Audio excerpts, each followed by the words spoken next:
السلام علیکم ورحمۃ اللہ وبرکاتہ نحمدہ ونصلی علی رسولہ الکریم اما بعد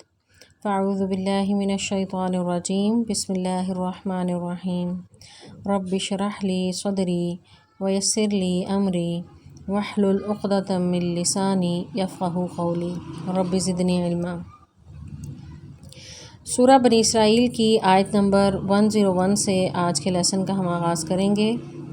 اللہ تبارک و تعالیٰ فرماتے ہیں اعوذ باللہ من الشیطان الرجیم واو اور لقد البتہ تحقیق آتینا ہم نے دیں موسیٰ کو 9 آیات نشانیاں بینات واضح۔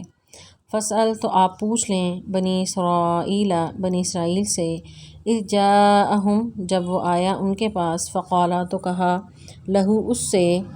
فرعون نے انی بے شک میں لأظنک میں یقیناً گمان کرتا ہوں تجھے یا موسیٰ اے موسیٰ مسحورا جادو کیا ہوا۔ اس آیت مبارکہ میں اللہ تبارک و تعالیٰ نے موسیٰ علیہ السلام کا ذکر کیا ہے۔ موسیٰ علیہ السلام اللہ تبارک و تعالیٰ کے بہت ہی جلیل القدر پیغمبر ہیں اور کلیم اللہ بھی ہیں، یعنی اللہ تعالیٰ نے ان سے کلام کیا، اور یہ وہ پیغمبر ہیں کہ قرآن پاک میں سب سے زیادہ ذکر انہی کا ہے۔ قرآن پاک کے تقریباً ہر پارے میں موسیٰ علیہ السلام اور ان کی قوم بنی اسرائیل کا ذکر موجود ہے۔ اس سورہ کے شروع میں بھی ہم نے آیت نمبر 4 سے آگے بنی اسرائیل کی تاریخ کے بارے میں مختصراً پڑھا تھا۔ بنی اسرائیل کا ہی ذکر جو ہے اللہ تعالیٰ نے کیا تھا، یعنی سورہ کے شروع میں بھی اللہ تبارک و تعالیٰ نے اس قوم کا ذکر کیا، اور اب یہ اختتامی آیات میں بھی انہی کا ہی جو ہے وہ ریفرنس دیا جا رہا ہے اس امت کو۔ اللہ تبارک و تعالیٰ فرماتے ہیں کہ البتہ تحقیق ہم نے موسیٰ کو دیں 9 نشانیاں،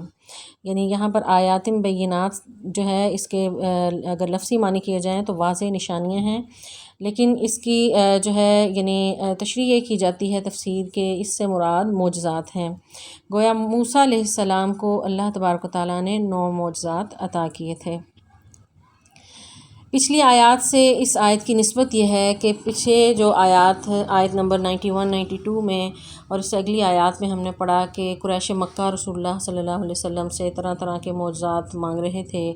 وہ آپ سے کہہ رہے تھے کہ ہم آپ پر ہرگز ایمان نہیں لائیں گے یہاں تک کہ آپ کوئی چشمہ جو ہے وہ جاری کر دیں بہت، یعنی جس سے تیز پانی چل رہا ہو، یا پھر جو ہے آپ کوئی ایسا باغ بنا دیں جس میں کھجوریں ہوں، انگور ہوں، نہریں چل رہی ہوں، یا آسمان ہمارے اوپر گرا دیں، یا پھر آپ جو ہیں زخرف یعنی سونے کا ملمہ کیا ہوا کوئی گھر بنا لیں، آسمان پہ چڑھ جائیں، یا پھر آپ کے ہمارے سامنے قرآن اتر رہا اور ہم اس کو جو ہے پھر ہمیں وہ آپ پڑھ کے سنائیں، یعنی اس قسم کی معجزات کا انہوں نے مطالبہ کیا تھا۔ تو اللہ تعالیٰ نے ان تمام باتوں کا جواب ایک ہی دیا تھا کہ سبحان ربی، کہ میرا رب پاک ہے۔ نبی آپ انہیں کہہ دیں کہ ان تمام باتوں سے جو تم مطالبات کر رہے ہو، جس نے یعنی ایمان لانا ہو تو قرآن جو ہے زندہ معجزہ ہے، یعنی اس کے بعد کی آیات جو ہیں اسی بارے میں ہیں، تو تم اسے دیکھ کر نہیں مان سکے تو یہ ان معجزات کو دیکھ کر تم کیا مانو گے؟ تو یہی بات جو ہے تاریخ کا ایک حوالہ دے کے اللہ تعالیٰ بتا رہے ہیں کہ ایک ایسی قوم بھی گزری ہے کہ جسے اللہ تعالیٰ نے اس سے کہیں زیادہ معجزات عطا کیے تھے، یعنی موسیٰ علیہ السلام کو 9 معجزات عطا کیے تھے، اور ان 9 معجزات کا ذکر سورہ اعراف کی آیات میں بھی اللہ تعالیٰ نے کیا ہے۔ یہ معجزات کون سے ہیں؟ ان میں ایک تو موسیٰ علیہ السلام کو اللہ تعالیٰ نے ید بیضا، یعنی ہاتھ ان کا روشن ہو جاتا تھا، یہ معجزہ عطا کیا تھا، یعنی وہ ایسے چمکتا تھا جیسے چاند چمکتا ہے، تو ایک ہاتھ جو ہے ان کا چمکتا تھا، یہ اللہ تعالیٰ نے انہیں معجزہ عطا کیا تھا۔ پھر ان کو عصا کا معجزہ جو ہے عطا کیا تھا کہ وہ انہیں عصا کو نیچے پھینکتے تھے تو وہ سانپ کی شکل اختیار کر لیتا تھا۔ پھر جو ہے سورہ اعراف میں اللہ تعالیٰ نے جن معجزات کا ذکر کیا ہے ان میں جو ہے یعنی مینڈک، ٹڈیاں، جوؤں کا عذاب، خون کا عذاب، طوفان، یہ سب جو ہیں قوم فرعون پر یہ عذاب آئے تھے، تو یہ بھی نشانیاں تھیں، یعنی ان پر یہ اس طرح کی آزمائشیں آئی تھیں کہ انہوں نے خود جو ہے موسیٰ علیہ السلام سے پھر گزارش کی تھی کہ ان عذابوں سے جو ہے ہماری جان چھڑوائیں اور اللہ سے درخواست کریں۔ اس کے علاوہ انہیں جو ہے قحط سالی کا عذاب ہوا، پھر فرعون نے جو موسیٰ علیہ السلام سے ایک مقابلہ کیا تھا، جادوگر انہیں کہہ کر الزام لگا کر، جو اس آیت میں بھی اس کے الزام کو اللہ تعالیٰ نے نقل کیا ہے، تو جادوگر کہہ کے پھر اس کے بعد جادوگر اپنے بلوائے کہ موسیٰ علیہ السلام کو وہ ہرا دیں، تو پورے مجمع کے سامنے موسیٰ علیہ السلام کو اللہ تعالیٰ نے سچا نبی ثابت کیا، اور جادوگر جو ہے یعنی ان کا جادو واضح ہوا لوگوں کے سامنے، اور پھر انہوں نے جادوگر سمجھ گئے اور وہ ایمان لے آئے۔ تو یہ معجزات جو ہیں موسیٰ علیہ السلام کو اللہ تعالیٰ نے عطا کیے تھے۔ تو اللہ تعالیٰ فرماتے ہیں کہ وَلَقَدْ آتَيْنَا مُوسَىٰ 9 آیات بینات، کہ ہم نے موسیٰ کو 9 نشانیاں واضح دی تھیں۔ تو بے شک یہ بات آپ بنی اسرائیل سے پوچھ لیں، یعنی ان کی تاریخی کتابوں میں، ان کی بلکہ جو تورات اس جس حالت میں بھی موجود تھی تو اس میں بھی ان کا ذکر موجود تھا۔ تو یہ ان سے پوچھ لیں کہ جب موسیٰ آئے فرعون کی طرف، فرعون یعنی اس وقت کا جابر بادشاہ تھا، جو ہر طرح کا ظلم جو ہے اپنی قوم پر کرتا تھا، اور خاص طور پر موسیٰ علیہ السلام کی قوم بنی اسرائیل پہ بہت زیادہ وہ ظلم و ستم کرتا تھا اور ان سے سخت محنت لیتا تھا۔ تو انہیں جب موسیٰ علیہ السلام نے اللہ تعالیٰ کا پیغام فرعون کو جب سنایا اور ان سے جو ہے وہ یعنی توحید کی دعوت دی، تو اس نے آگے سے یہی جواب دیا تھا جو قریش مکہ رسول اللہ صلی اللہ علیہ وسلم کو کہتے تھے، کہ انہوں نے بھی آپ صلی اللہ علیہ وسلم کو جس طرح جادوگر کہا، تو فرعون کی بھی بات یہی تھی کہ انی لأظنک یا موسیٰ مسحورا، کہ اے موسیٰ میں تو تمہیں بالکل جادوگر سمجھتا ہوں۔ مسحور یعنی جادو کیا ہوا یا جادو کرنے والا، یہ دونوں معنی اس کے لیے جاتے ہیں۔ تو اسی قسم کا الزام جو کفار مکہ نے بھی آپ کو لگایا، یہ جو سورہ بنی اسرائیل یعنی اسی سورہ کی آیت نمبر 47 میں ہم پیچھے پڑھ رہے ہیں کہ ان تتبعون الا رجلا مسحورا، کہ تم نہیں پیروی کرتے مگر ایک ایسے آدمی کی جس پر جادو کیا گیا ہے، یعنی قریش مکہ نے بھی یہی کہا تھا۔ تو بینی ہی اسی طرح جو ہے یہی بات جو ہے موسیٰ علیہ السلام جن کو اللہ تعالیٰ نے تورات عطا کی تھی، ان پر بھی یہی الزام لگا کہ آپ بھی جادوگر ہیں، یا آپ جادو سیکھتے ہیں، یا جادو کرتے ہیں، یا آپ پر جادو کا اثر ہے۔ تو آگے اللہ تعالیٰ فرماتے ہیں قالا کہا، لقد البتہ یقیناً تحقیق، علمتا تو جان چکا ہے، ما انزلہ نہیں اتارا ہؤلاء ان کو، الا مگر رب السماواتی آسمانوں کے رب نے، والارض اور زمینوں کے، بصائر واضح دلائل، و انی اور بے شک میں، لأظنک میں یقیناً گمان کرتا ہوں تجھے، یا فرعون اے فرعون، مثبورا ہلاک کیا ہوا۔ تو موسیٰ علیہ السلام نے پھر یہی ایک بات جو ہے اسے کہی، فرعون کو جواب یہی دیا کہ تم جو میرے اوپر الزام لگا رہے ہو اور مجھے کہہ رہے ہو کہ تم مجھے جادوگر لگتے ہو، تو میں تو یہی بات تم مجھے سمجھ آئی ہے کہ یعنی کہ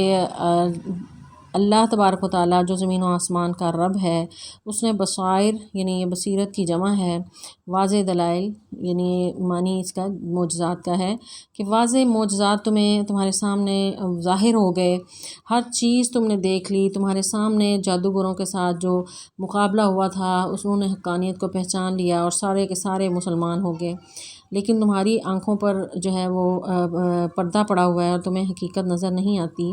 تو واضح نشانیاں دیکھنے کے باوجود تم انکار کر رہے ہو، تو اب جو ہے مجھے تو یوں لگتا ہے کہ تمہارا ہلاک ہونا یقینی ٹھہرا ہے، یعنی تم جو ہے یعنی ہلاک ہو کر رہو گے۔ مثبورا جو ہے سا با واو جو ہے را، اس کا روٹ ورڈ ہے، یہ اس کے لغوی معنی ہے زخم خراب ہونا۔ ہلاکت کے لیے بھی، تباہی کے لیے بھی یہ لفظ استعمال ہوتا ہے۔ گویا موسیٰ علیہ السلام فرعون کو کہہ رہے ہیں کہ یا فرعون میں تجھے لأظنک البتہ گمان کرتا ہوں تجھے، یا فرعون ہے فرعون، مثبورا ہلاک کیا ہوا، یعنی گویا تمہارا جو زخم ہے وہ خراب ہوگا یا تم ہلاک ہو جاؤ گے، تمہاری تباہی کے دن قریب آ چکے ہیں۔ یعنی پیغمبر کو نظر آ جاتا ہے کہ جو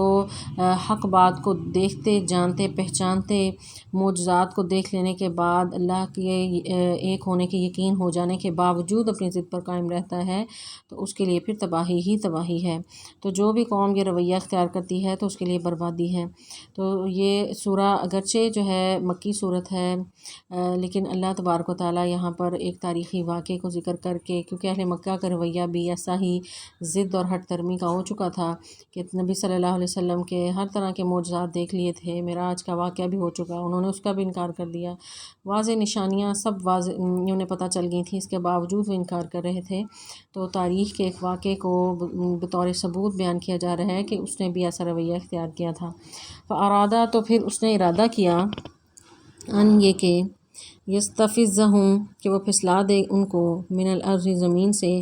فاغرقناہ تو ہم نے غرق کر دیا اسے، ومن معہ جو اس کے ساتھ تھے، جميعا سب کو۔ تو جس طرح یہ قریش مکہ مسلمانوں کو ٹھہرنے نہیں دے رہے تھے، یعنی اس مکہ کی سرزمین میں اس قدر انہیں خوف زدہ کر دیا تھا، انہیں پریشان کر رہے تھے کہ وہ سوچ رہے تھے کہ اب یہاں سے نکل جائیں۔ ہجرت کا وقت چونکہ قریب تھا تو مسلمانوں کو بہت زیادہ ستایا تھا، ایون کہ 2 ہجرتیں اس سے پہلے حبشہ کی ہو چکی تھیں کہ مسلمان جو ہیں ان کے ظلم و ستم سے تنگ آ کے وہاں اس سرزمین کو چھوڑ چکے تھے۔ تو یہی کام فرعون نے بھی کیا تھا، جو اپنے وقت کا بہت بڑا بادشاہ اپنے آپ کو کہلاتا تھا اور رب کہتا تھا، نا ربکم الاعلیٰ کا دعویٰ وہ کرتا تھا کہ میں سب سے بڑا رب ہوں۔ تو اس نے بھی یہی کیا موسیٰ علیہ السلام کی قوم کے ساتھ، انہیں بے دریغ قتل کرتا تھا، ان کی بیٹیوں کو زندہ رہنے دیتا، بیٹوں کو مار دیتا تھا، اور انہیں اتنا خوف زدہ کرتا تھا کہ وہ سب جو ہیں وہ ملک چھوڑ کر بھاگ جائیں۔ یستفزہم یعنی اس کا معنی ہے یعنی انہیں خوف زدہ کرنا یا انہیں ہلکا کرنا، تو وہ یہی چاہ رہا تھا، یعنی اکھاڑ پھینکنا یا حقیر سمجھنا یا نکال دینا۔ تو اس نے بھی یہی ارادہ کیا تھا کہ انہیں نکال دے گا، پھسلا دے گا، یا جو ہے انہیں مار دے گا۔ تو اللہ تعالیٰ نے کیا کیا، اس کے تمام جو منصوبے ہیں وہ دھرے کے دھرے رہ گئے، بجائے اس کے کہ وہ پھر بنی اسرائیل کو مجبور کرتا، قتل کرتا یا انہیں ملک بدر کر دیتا، تو خود جو ہے اللہ تعالیٰ نے اسے غرق کر دیا۔ فاغرقناہ تو ہم نے اس کو غرق کر دیا۔ اس تمام واقعے کی تفصیل جو ہے یعنی فرعون کے غرق ہونے کی سورہ یونس میں اس سے پہلے ہم پڑھ چکے ہیں۔ تو موسیٰ علیہ السلام کا اس نے بنی اسرائیل کا پیچھا کیا تھا، موسیٰ علیہ السلام بنی اسرائیل کو رات کے اندھیرے میں لے کے نکل گئے، فرعون ان کے پیچھے جو ہے وہ لپکا اپنی فوج اور لاؤ لشکر کے ساتھ، پھر آگے دریا آ گیا اور اللہ تعالیٰ کے حکم سے موسیٰ علیہ السلام نے اپنا عصا مارا اور دریا 2 ٹکڑے ہو گیا، راستہ بن گیا خشک، اور اس میں سے بنی اسرائیل اور موسیٰ علیہ السلام بنی اسرائیل کو لے کے نکل گئے۔ فرعون نے بھی دیکھا کہ راستہ بنا ہوا ہے اور اس نے بھی اپنے تمام لاؤ لشکر اس میں ڈال دیے۔ جیسے ہی وہ دریا کے مڈ میں پہنچا تو پانی کو اللہ تعالیٰ نے اکٹھے ہونے کا حکم دے دیا، اور فرعون اپنے پورے لاؤ لشکر کے ساتھ جو ہے وہ غرق ہو گیا، برباد ہو گیا۔ اس طرح اللہ تعالیٰ نے بنی اسرائیل کو بہت بڑے دشمن سے نجات دے دی۔ تو ومن معہ فاغرقناہ ومن معہ جمیعا، تو اللہ نے غرق کر دیا اسے اور جو اس کے ساتھ تھے، جمیعا سب کو۔ وقلنا اور ہم نے کہا من بعدہ اس کے بعد، لبنی اسرائیل بنی اسرائیل سے، اسکنوا کہ تم سب ٹھہرو الارض زمین میں، فاذا پھر جب جاء آئے گا وعد الآخرہ آخرت کا وعدہ، جئنا تو ہم لے آئیں گے بکم تم سب کو لفیفا اکٹھا کر کے۔ تو اب فرعون سے تو نجات دے دی، اب جو ہے بنی اسرائیل کو یہ حکم دیا گیا کہ اسکنوا فی الارض، یعنی ٹھہرو اس زمین میں، یا تم یہاں پہ قرار پکڑو۔ اور یہ زمین کون سی ہے، اس سے بعض مفسرین مراد لیتے ہیں کہ یہ شام کی سرزمین ہے، بعض یہ کہتے ہیں کہ جو بنی اسرائیل کو اللہ تعالیٰ نے فلسطین اور شام کی حکومت دی، اور بعد میں یہ مصر بھی آگے تھے، جس کا ذکر جو ہے قرآن پاک میں بھی اللہ تعالیٰ نے سورہ شعراء میں کیا ہے کہ وَكَذَلِكَ أَوْرَثْنَاهَا بنی اسرائیل، کہ اسی طرح اللہ تعالیٰ نے ہم نے مصر کی اس زمین کا وارث جو ہے بنی اسرائیل کو بنا دیا تھا، اور وادی سینا میں بھی وہ رہے۔ بہرحال جو بھی یعنی اللہ تعالیٰ، جو یہ غلام قوم تھی، محکوم قوم تھی، اللہ تعالیٰ نے انہیں حکومت عطا کی اور وہ اس کے وارث ہوئے۔ اور بنی اسرائیل کی تاریخ جو ہے اس سے قبل شروع کے لیکچر میں، پہلے لیکچر میں ہم تفصیل سے اس کا پڑھ چکے ہیں کہ وہ کس طرح جو ہے 2 دفعہ ان پر جو ہے عروج آیا۔ تو اس میں سے پہلا جو ہے یہی ہے کہ جب انہیں یہ موسیٰ علیہ السلام کی قیادت میں فرعون کی غلامی سے وہ نکل گئے اور اللہ تعالیٰ نے انہیں زمین پر جو ہے وہ جگہ دی۔ فَإِذَا جَاءَ پھر جب آئے گا وعد الآخرہ آخرت کا وعدہ، جئنا ہم لے آئیں گے بکم تم سب کو لفیفا اکٹھا کر کے، یعنی اب وعدے کا ذکر ہے۔ اب وعد الآخرہ آخرت کا وعدہ سے مراد بعض مفسرین یہ لیتے ہیں کہ یہ اس سے مراد قیامت کا دن ہے، کہ قیامت کا جب یعنی اب زمین میں تم ٹھہرو رہو جب تک تمہاری زندگی ہے، اس کے بعد جو آخرت کا وعدہ یعنی قیامت آئے گی اور پھر جو ہے تم سب اکٹھے ہو کے آؤ گے۔ لفیفہ کہتے ہیں یعنی بہت سے انسانوں کا جو ہے وہ ایسا گروہ جس میں مختلف طرح کے نسل کے لوگ ہوں، یعنی آدمیوں کا بہت بڑا گروہ، تو اس میں سب کو کہا کہ وہ اکٹھے ہو کر جو ہے تم دوبارہ اپنے رب کے سامنے آؤ گے۔ تو ایک اس کا معنی یہ بھی لیا جاتا ہے کہ بنی اسرائیل کے جو 2 ادوار ہیں، اس میں دوسرے دور کا ذکر ہے کہ تم دوبارہ جو ہے پھر اکٹھے کیے جاؤ گے، کہ ایک دفعہ انہیں عروج ملا، زمین میں انہیں سکونت ملی، پھر اس کے بعد جو ہے انہیں پھر ان کے ہلاکت اور بربادی کا دور آیا، اور اس کے بعد دوبارہ پھر اللہ تعالیٰ نے انہیں جو ہے عروج عطا کیا۔ تو بعض مفسرین کہتے ہیں کہ اس سے مراد وہ دوسرا عروج ہے۔ بہرحال جو ہے یعنی اللہ تعالیٰ فرماتے ہیں فَإِذَا جَاءَ وَعْدُ الْآخِرَةِ، پھر جب آئے گا آخرت کا وعدہ، یعنی پھر ہم تمہیں سب کو اکٹھا دوبارہ کریں گے۔ آگے اللہ تعالیٰ فرماتے ہیں وَبِالْحَقِّ أَنزَلْنَاهُ، اور حق کے ساتھ ہم نے نازل کیا، وَبِالْحَقِّ نزل، اور حق کے ساتھ وہ نازل ہوا، وَمَا أَرْسَلْنَاكَ، اور نہیں بھیجا آپ کو، إِلَّا مگر مبشراً خوشخبری دینے والا، وَنَذِيرًا اور ڈرانے والا۔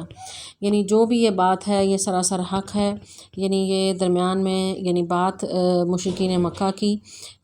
چل رہی تھی، جو رسول اللہ صلی اللہ علیہ وسلم پہ اعتراض کر رہے تھے، قرآن پر وہ انگلی اٹھاتے تھے اور اس کی حقانیت کو نہیں پہچانتے تھے۔ تو اللہ تعالیٰ نے درمیان میں ایک قوم کا ذکر کیا کہ ان کا بھی رویہ تمہارا جیسا تھا، یعنی قوم فرعون۔ تو اللہ تعالیٰ نے ان کو انجام کے طور پر انہیں غرق کیا اور تباہ کر دیا۔ تو یہ ایک طرح سے ان کو ڈراوا اور دھمکی بھی ہے مشرکین مکہ کو۔ پھر اس کے بعد وہی اصل مضمون جو قرآن کی حقانیت اور اس کے دلائل پر چل رہا تھا، اسی کو ہی کنٹینیو کرتے ہوئے اللہ تعالیٰ کہہ رہے ہیں کہ حق کے ساتھ ہم نے اس قرآن کو نازل کیا، اور حق کے ساتھ ہی آپ نازل ہوئے، یعنی رسول اللہ صلی اللہ علیہ وسلم۔ حق کہتے ہیں سچائی کو، حقانیت کو، جس میں کوئی شک شبہ نہ ہو۔ تو اللہ تعالیٰ نے یعنی جو بھی بات ہے وہ سراسر حق ہے، اس میں کوئی بھی کسی کا دخل نہیں، نہ کوئی کمی بیشی ہو سکتی ہے۔ اور یہ قرآن جو ہے بالکل اللہ تعالیٰ کی حفاظت میں ہے، اور اس کی جو ہے حفاظت کا ذمہ بھی اس نے لیا ہے کہ انا نحن نزلنا الذکر وانا لہ لحافظون۔ اس نے فرمایا کہ وما ارسلناک الا مبشرا ونذیرا، اور جہاں تک آپ کے بھیجنے کا تعلق ہے نبی صلی اللہ علیہ وسلم، ہم نے آپ کو یہ قدرت دے کر نہیں بھیجا کہ لوگوں کو جو ہے وہ زبردستی ان کے دلوں میں ایمان پیدا کریں۔ آپ کا کام دعوت دینا ہے، لوگوں کو، قبول کرنے والوں کو خوشخبری دینا ہے، اور انکار کرنے والوں کو جہنم سے ڈرانا ہے۔ جیسا کہ اس سورہ کی آیات میں ہم ساتھ ساتھ دیکھ رہے ہیں کہ جو نیک لوگ ہیں ان کے لیے خوشخبریاں ہیں، اور جو ہے یعنی حق کا انکار کر رہے ہیں ان کو ساتھ ساتھ ڈرایا جا رہا ہے کہ ان کے لیے عذاب ہے۔ تو یہی جو ہے مضمون آگے تک چل رہا ہے۔ یہ بنیادی مضمون جو ہے یعنی اس میں قرآن کی حقانیت، رسول اللہ صلی اللہ علیہ وسلم کی سچائی کو بیان کرنا ہے۔ قریش مکہ انکار کر رہے تھے اور مذاق اڑاتے تھے، اور جو ہے جب ہر حربہ ان کا جو ہے ناکام ہوا تو معجزات کا اور جو ہے یعنی بچگانہ حرکتیں وہ کرنے لگے، معجزات کا مطالبہ کرنے لگے۔ تو اللہ تعالیٰ نے پھر اس قوم کا ایک کا ذکر کیا کہ جن کو واضح نشانیاں اور معجزات بھی ملیں، ان کی طرف کتاب یعنی تورات بھی نازل ہوئی، اس کے باوجود انہوں نے انکار کیا، تو اللہ تعالیٰ نے پھر ان کو کس انجام سے دوچار کیا۔ اللہ تعالیٰ سے دعا ہے کہ اللہ تعالیٰ ہمیں صحیح قرآن پاک کا فہم عطا فرمائے اور اس پر عمل کرنے کی توفیق عطا فرمائے۔ والسلام علیکم ورحمۃ اللہ وبرکاتہ۔